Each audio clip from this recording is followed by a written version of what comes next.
So this is Editor's Desk. It's a show here on Common Sense where we pick an issue and I try to show all the different relevant moving parts connected to that issue so you're well informed, prepared when you have discussions wherever you discuss issues.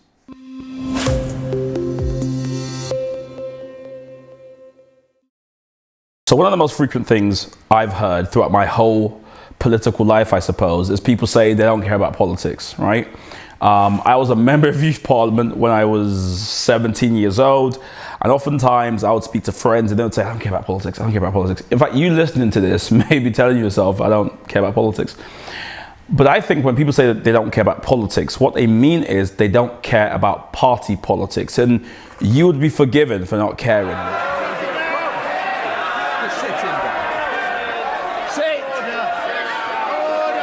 Shut up a minute. What's this for? Come.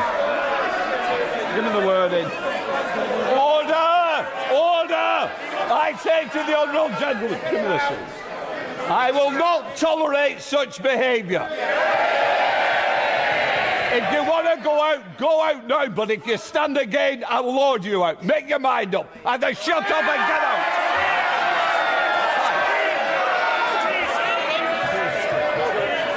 You know, sort of the Labour Party, the Conservative Party, those parties doing battle in Westminster, it's not something many people care about.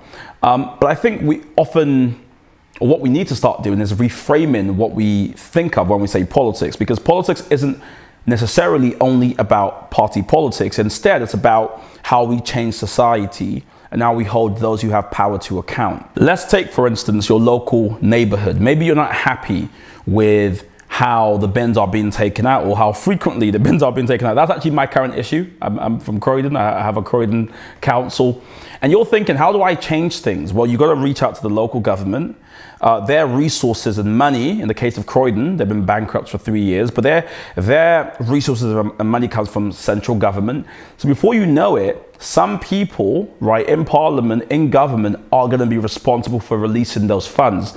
So your desire to have your neighborhood be cleaner is politics, right? Your desire to have companies being held to account when they maybe charge you more than they should have charged you, or they try to take up fees for X, Y, and Z. You know, these sort of issues, it all falls under the realm of politics.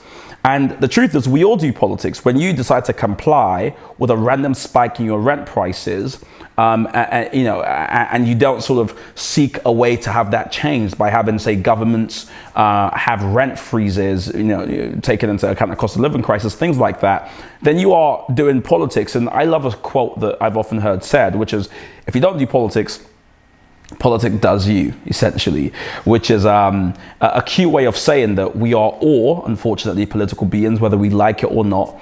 And recently, we've seen lots of issues, cause debates online, more people getting involved in debates around sexuality, gender, the economy, all these different issues. And it can feel like you're doing politics when you're arguing on Twitter.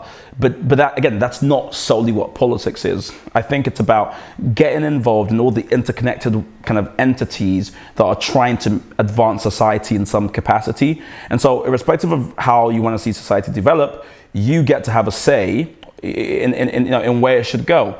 And as we come together to debate the different ways we think we're going to get to this promised land, this better society, whatever it is, that is doing politics. And everyone should be involved in that because we all live in a community.